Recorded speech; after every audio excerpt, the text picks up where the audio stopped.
Hello, my name is Leroy Blevins. Welcome to Mysteries and Histories. In this episode here, what I'm going to do is I'm going to talk a little bit and give more information out on the babushka lady and the lights going on and what's actually going on at that time when she turned on the lights. Now, as you watch my other videos and stuff, and I point out a lot of facts and stuff that can be seen in the films and images, and I present them facts, and I show that evidence and stuff like that. But what people don't know is when I look at this and I view this and I start going over it in a 360, okay, doing a 360 over it, just to see what appears and what's going on. Okay, now what I'm going to do is I'm going to pull this up here, and I'm going to pull this up here, and there's one more thing I want to pull up right here. I'll pull up this image here and this one here. Now these are a lot of images we're going to pull up here, so I'm going to present this as we see this in the films and images. Okay, which I'm going to bring this up over here, bring this up right here, and I'm going to show you this in order when we view this. Okay, now frames 313 of the Zapruder film lines up with frame 26 of the Orville Nix film. Frame 40 of the Orville Nix film lines up with frame 330 of the Zapruder film. Okay, now the frame 313 of the Zapruder film, JFK's head explodes open. That's when he got shot in the right side of the head. Frame 330 of the Zapruder film, we can see the bullet impacting Governor Connolly's back as he's turned to his left and he falls into his wife's lap. Now, what I'm going to do is I'm going to point out some facts here. Now, in frame 290 of the Zapruder film, the babushka lady, which is over here, she turns on the light. Now, like I said, we're going to look at from this angle of the Zapruder film, which eventually I'm going to make more videos on this of where I show both films when I line them up and everything else. But we're looking at this film from this side of the Elm Street. I'm going to look at this side of Elm Street at the same time. She turns on the light, frame 290 of the Zapruder film.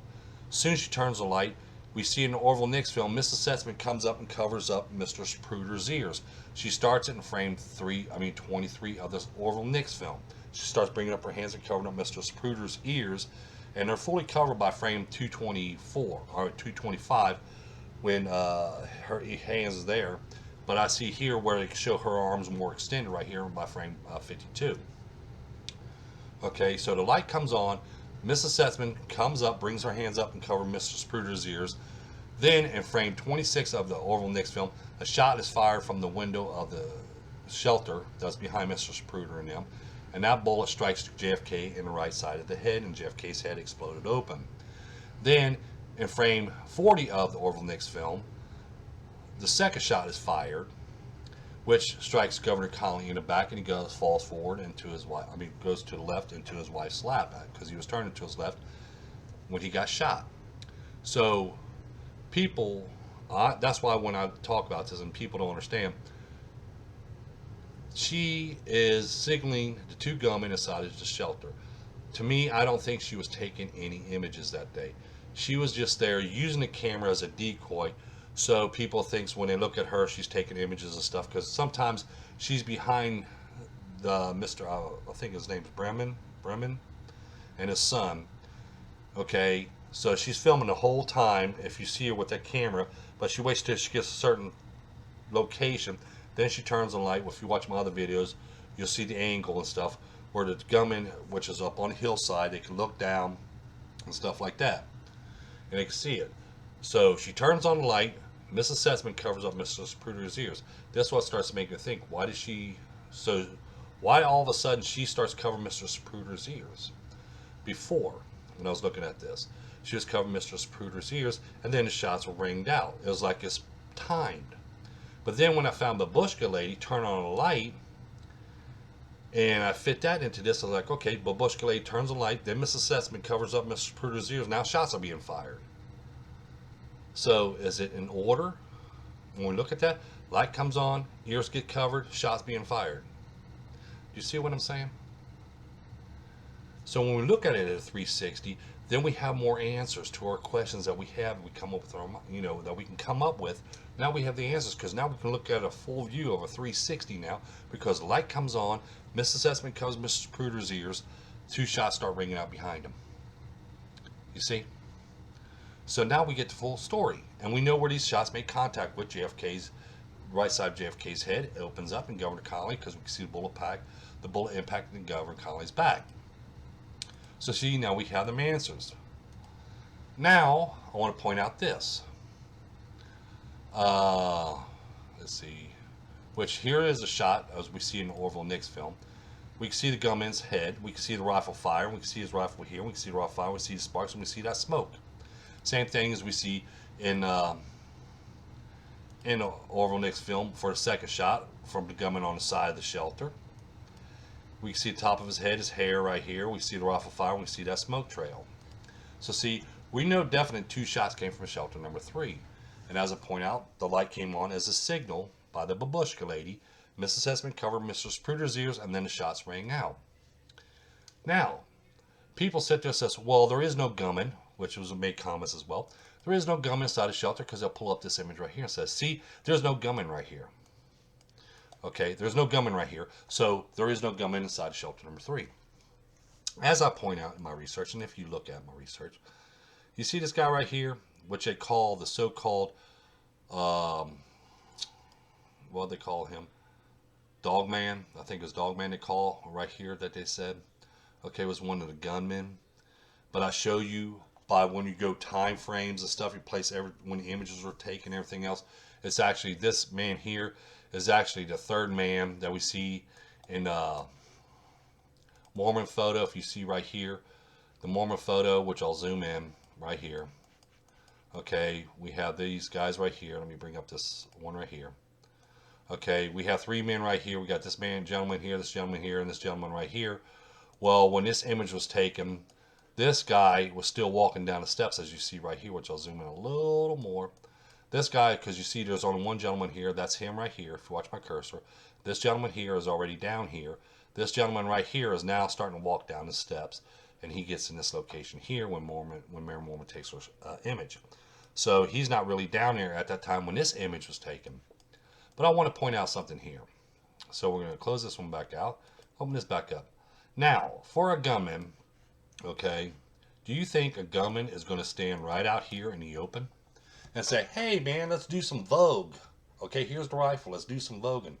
Okay, when you're doing research and stuff, you got to think with logic. There's not going to be a gunman out in the open as soon as they're turning down on Elm Street, because they're going to have people, okay, there, and they're going to have cameras. They know there's people with cameras there and everything else. The gunman is right here, and right in this wall right here is where they're hiding behind, because as I point out, after the gunman took his shot from that window, the other gunman come around. He's hiding behind this wall. He comes around and takes a shot to Governor Connolly when they're down here.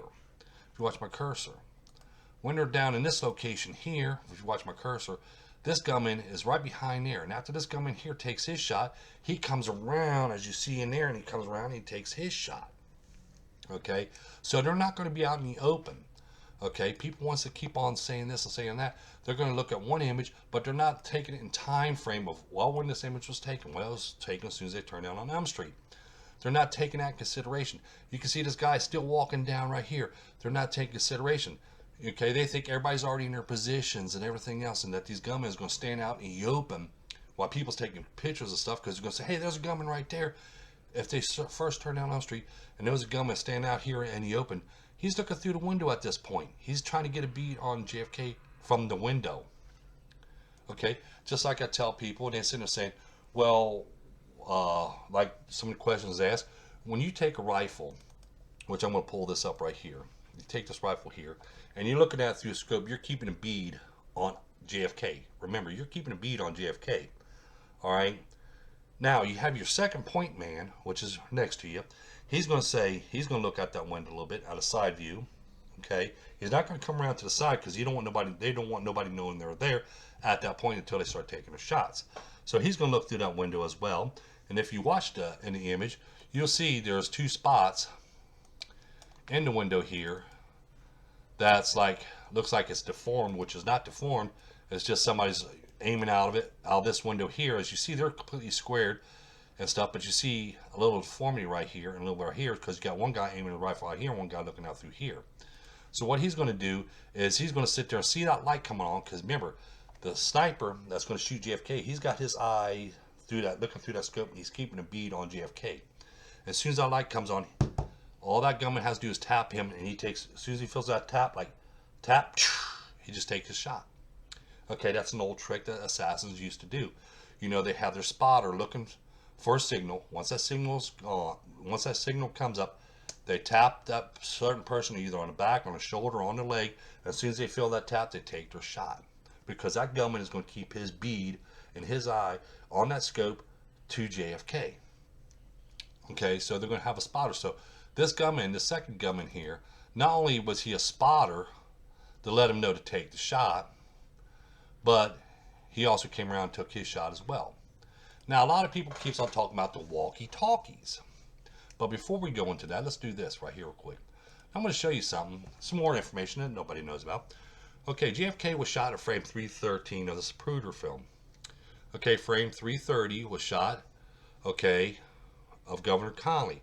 So between frames 313 and frame 330 is 17 frames. Okay. Excuse me. Now, if we look at the Orville Nix film, this is another thing I want to point out as well.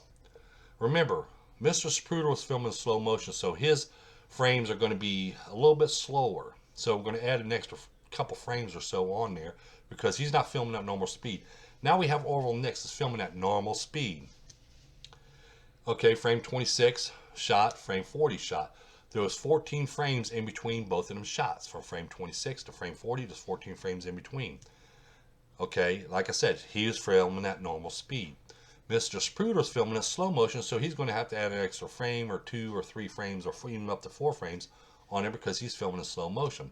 So there was actually 17 frames in between shots, frame 313 to 330.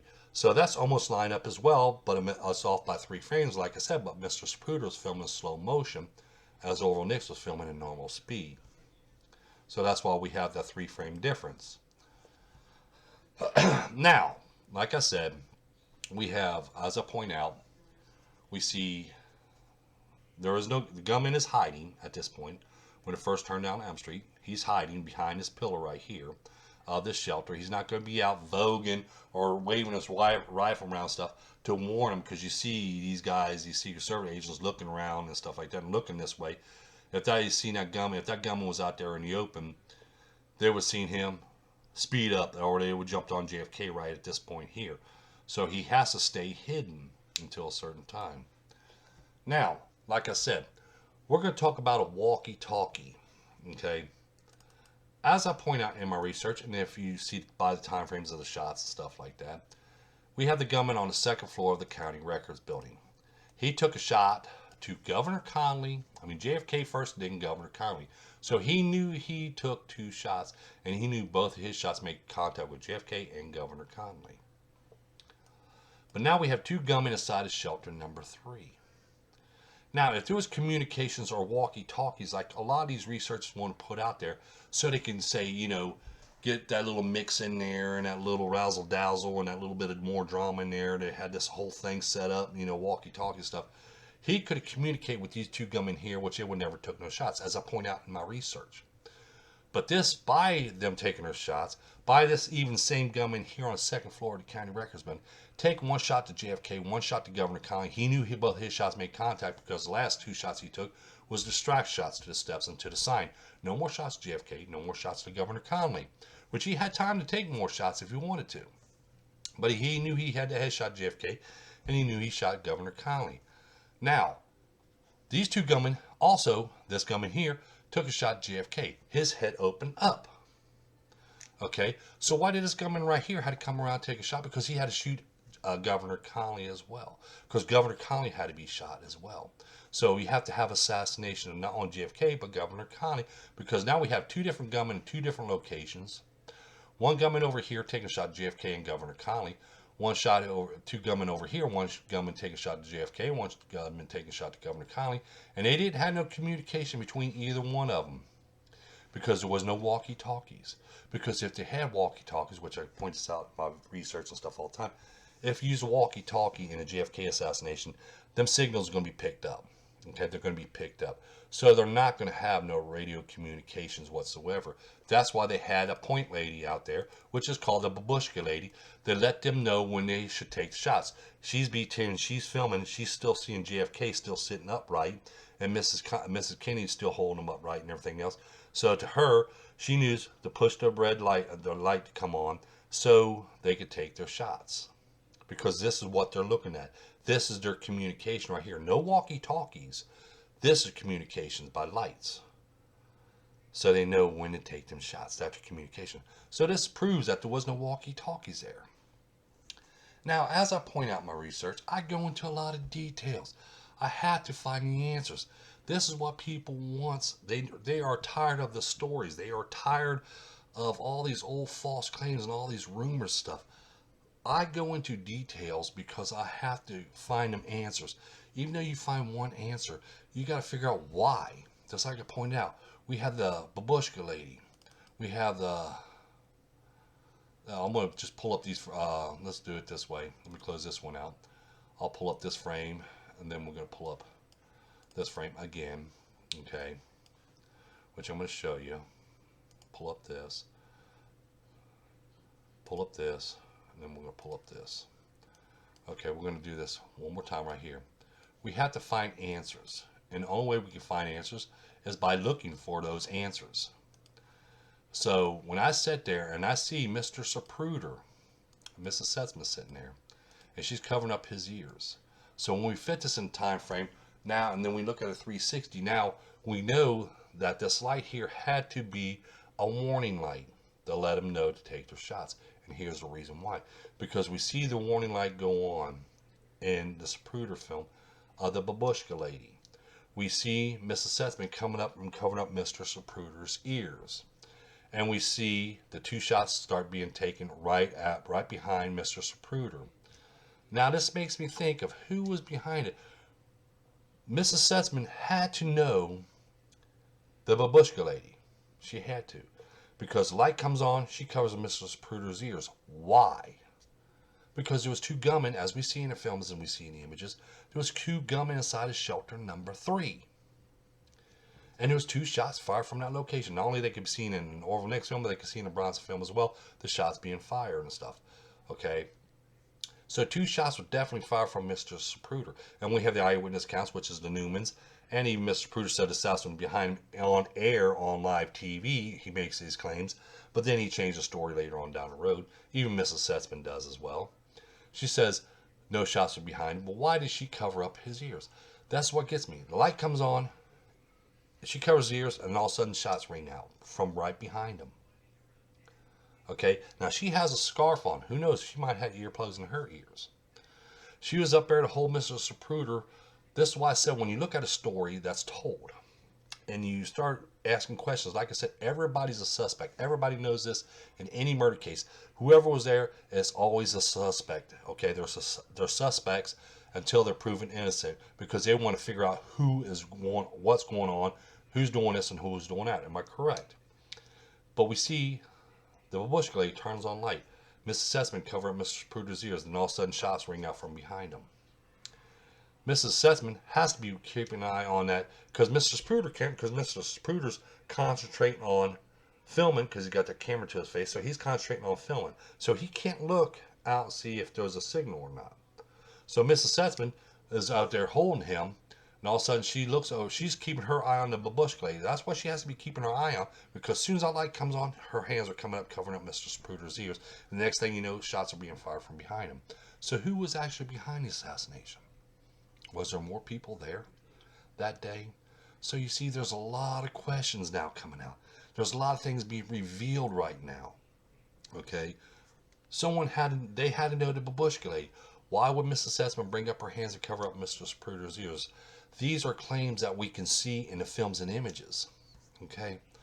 So when we see the light come on, ears being covered, shots being fired, for all in the same location here. Think about that one.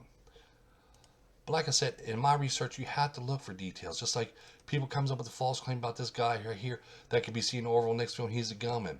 Okay, I go into details. I look that answers up. I'll sit there and pull this one up. As you see, it says right here, it's a shadow on the building. When we look at this, we overlap it. You see that? We're overlapping it. We see it's the same shape and same size right there. Okay, we see that. We see it's the same shape, same size, and everything else. Okay, just like people sitting there talking about this image here. I go in depth because we see, oh, someone's holding something in their hand, so they're holding a rifle or a gun. No, they're actually holding a movie camera. See, this is the type of camera that this person's holding in his hand. Because I look for all these details. I look for what's this and what's that. Okay, I go for them details because I have to know myself. Not only as a researcher, but also going to know, I want to know what is this or what is that. But that's why I go so in depth into my research. Because I have to know. Okay, if I don't know, how can I present it? What would be the proper way to present this kind of evidence? I can't sit there and just go, okay, well, here's the gunman in the Mormon photo. Okay, just one image? Nah, I got to look at more details. I got to see if they took shots that day. I got to see if there really was men in that shelter, which I got images to show there was. And then we have the testimonies from eyewitnesses claiming there and everything else. You know, I have all this before I even present any one thing. Okay, I'm not going to pull up one image and say, okay, well, there wasn't no gunman inside the shelter because we could tell that because we're just looking at this one image right here, and you see that you got to take consideration that they're not going to present themselves out in the open. They're going to hide into a certain point. Okay, once it gets to a certain point, then they're going to make themselves exposed. But they're not going to expose themselves right off the get-go or out front and wave and say, hey, let's vogue here, because people's taking pictures and stuff like that, you know, waving that rifle around and say, hey, here you go. They're not going to do that. They're going to stay hidden until the right time. They're going to come out, present, and they're going to take their shots is what they're going to do.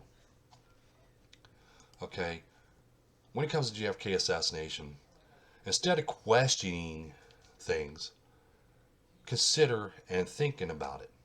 This case is never going to be closed until all the evidence is presented. Okay, I'm working hard every single day. I've worked hard for 12 years straight on this case. Worked hard every single day to get them answers for the people. I stay up late at night. I'll get 2 hours of sleep at night, or sometimes I'll get 3 hours. And there's a few nights where I only had an hour of sleep. So I can keep on going and going, colorizing these images, showing these, you know, try to come up with more evidence, look for more evidence, and make sure everything's in line, just like when I do my research, like right here. We look at this. We got the babushka lady right here, which I'll zoom in right here. Okay, I know I'm over in this location. We got two gunmen here, which is on here. It says two gunmen. We got Nick's film, frame 23. Mr. Spruder, Mrs. Setzman. Frame 23 is when Mrs. Setzman starts bringing her hands up to cover up Mr. Spruder's ears. We put it in time frames. We don't put it in time base. We have the babushka lady here. She turns on the light by frame 290 of the Spruder film, which would be in this location here. So from this time here, that light is on. Then it's shot number, first shot from the shelter. Frame 313, that's the fatal headshot JFK, which would be frame 26. And frame 313 is the Spruder film. And then the shot to Governor Connolly would be frame 330 of the Spruder film. And then from the Orville Nix film is frame 40. So we have the light come on at this point here, then a shot, then a shot. But we have light come on. We have the babushka lady sitting here, which I'll try to zoom in a little more so I can bring this over so I can show you this part here. See how I said two gunmen right here, Mr. Spruder, Mrs. Setzman, Nick's film, frame 23. Okay, Nick's film, frame 23. Which I'm going to go right here, babushka lady. Light comes on, frame of this Spruder film, frame 290. Frame in Orville Nix film, frame 23. She starts covering Mr. Spruder's ears. Then frame 313 and 26 of these two films, shot to JFK. Then frames 330 and frame 40 of the Spruder film, Nix film. Then the second shot from this location here, from the shelter, strikes Governor Connolly in his back as he's turning off to his left. So you see, I go into a lot of details, and I show maps, and I show images, I show information and stuff that all these other researchers don't have, because as I pointed out in one of my the video I've done before this one, which I'll Go back, open this up real quick, and I'll pull this one up right here. I think this is it. Yeah, this is Barry Crush right here. Like I said, he's a good researcher and everything else. But he did say, and I get this from a lot of these researchers, and as you see this, it says, in 2013, Barry Crush says, "Thanks, Leroy, you really put a lot of time into this, and it shows." That's what I do on my research.